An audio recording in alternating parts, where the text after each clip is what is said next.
so when it comes to cryptocurrencies, here's where I've come out on cryptocurrencies.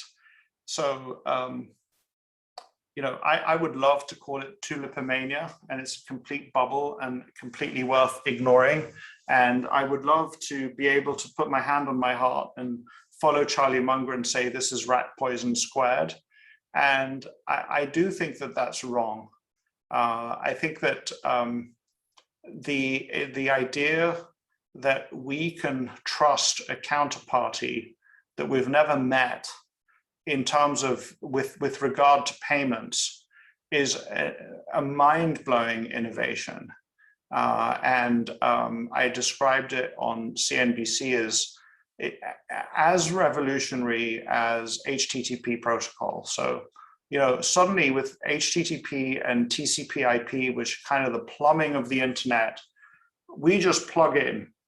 We don't know where the data is coming from. We don't know what path it takes through the wires to get to wherever it goes. All we know is that we type in a web address and the plumbing takes care of the rest. In the past, when it comes to bank or payments, we would need all the banking infrastructure to allow that to happen. So in a certain sense, we needed to know who our internet service provider was. But with the advent of the blockchain, with the advent of cryptocurrencies, that becomes trustless. You don't need any of that. You just need to know your key, and you need to know who you want to send it to, and no, you don't have to worry about whether it was sent via SWIFT or the HSBC or Citibank or who's your correspondent bank. All of that goes away. So no question in my mind that it is utterly revolutionary. But there is also no question in my mind that many cryptocurrencies and experiments with blockchain today are not going to succeed. And to be able to, for me to decide what will succeed and what will not succeed, I've put into the too hard category. So if I had clear insights, if I could certainly say that something was going to succeed, without doubt, I would take a very, very close look at it. I think that it's for those reasons that Coinbase in the United States is generating an enormous amount of attention, because people come to the conclusion that no matter what cryptocurrency succeeds, Coinbase will be at the center of it, because they've made a few very simple and very good decisions. They first of all said they're going to fully comply with US regulations and other countries' regulations as well. So they kind of make a commitment to the regulator that says, we're not about Silk Road, trading drugs, anti-money, all of those things. We're completely above board in that regard. And then they're in the classic case of, in the gold rush, you talked about the businesses that weren't trying to get gold. They were selling pickaxes or jeans to the people who were in the gold rush. So they're a classic example of selling the equipment that people need in order to do the gold rush. So there's the argument for Coinbase.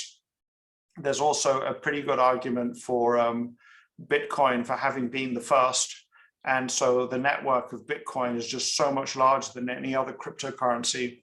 And I know that Ethereum has been extraordinarily strong, and I understand in very simple terms the basis on which Ethereum operates and this idea of gas, and it provides computing power, all of those good things. But then I have a friend who's going to a conference called Solana. And what I hear about Solana is that it may well be better than Ethereum. And so in any of these cryptocurrencies, even the ones with the largest market cap, I can't be certain that any one of them doesn't go to zero. Because the minute something comes along that really does replace it better, then it could go to zero. There's nothing stopping it.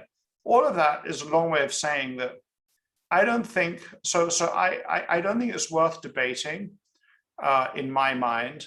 I don't think, and just to give you this as kind of where I come from is, imagine I'm a farmer and I'm on a wheat farm. It's a beautiful wheat farm, and we produce high quality wheat, and wheat goes into bread and cereals, and people eat this wheat from all over the place. Now, some of my competitor farmers who don't have as nice farms as I do are leaving their farms and going to the city to invent steam engines. There are new textile machines, and I'm kind of describing a situation that might have happened during the Industrial Revolution in England. There were so many new machines that were being built, so many versions of the steam engine. I don't think that if you are a farmer in the position that I described, you drop everything because people are inventing the steam engine. By contrast, I just look and say, that's great. All that work inventing steam engines and other newfangled equipment of the Industrial Revolution, these people are going to be hungry and I'm going to sell them bread. So, you know, all of this all of this crypto activity is still going to result in demand for all the things that the companies that I'm invested in provide. But my point to you and my point to anybody who wants to listen is that I don't think it's rat poison squared. I think it is revolutionary, but I still don't think that it's investable for my fund.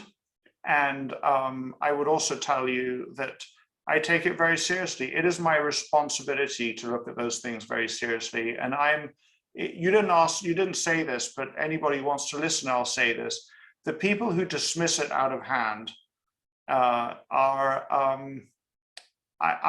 my respect for those people is diminished, because I don't think that that's the right way to approach it. It kind of like is a slightly closed-minded way of looking at those things.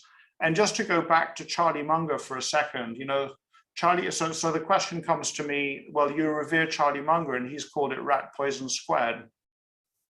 And my answer is, I'd also probably, if one of my grandchildren was saying that they wanted to get involved in cryptocurrencies, I'd probably also call it rat poison squared, because even if it's not, I don't want my grandchildren spending all day playing around with cryptocurrency.